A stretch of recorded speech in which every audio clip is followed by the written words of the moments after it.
नमस्कार, सिने जगत की खबरों में आपका स्वागत है।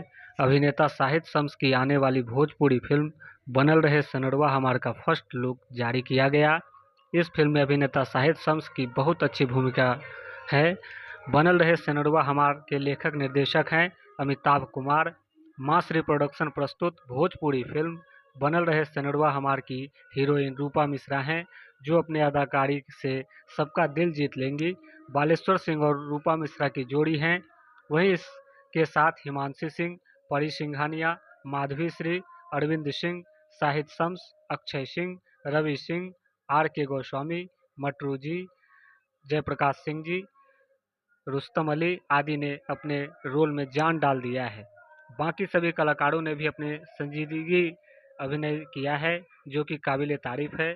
फिल्म बनल रहे सनरवा हमार के निर्माता अरविंद सिंह हैं, जिन्होंने एक बेहतरीन फिल्म बनाया है।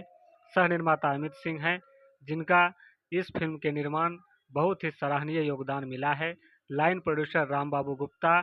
फिल्म के संगीतकार हैं शिशिर पांडे, अभिषेक तिवारी, पवन यादव, मनोज भास्कर। गीतकार राजेश मिश्रा, अमिताभ कुमार, राहुल यादव हैं। छायांकन जानू बागोड़िया, प्रदीप शर्मा, विपिन प्रसाद। मेकअप दीपक दीवाना, गोलू गोल्डन, सोनू पांडे। संकलन प्रभात ओझा ने किया है। नृत्य निर्देशक राजेश शर्मा है।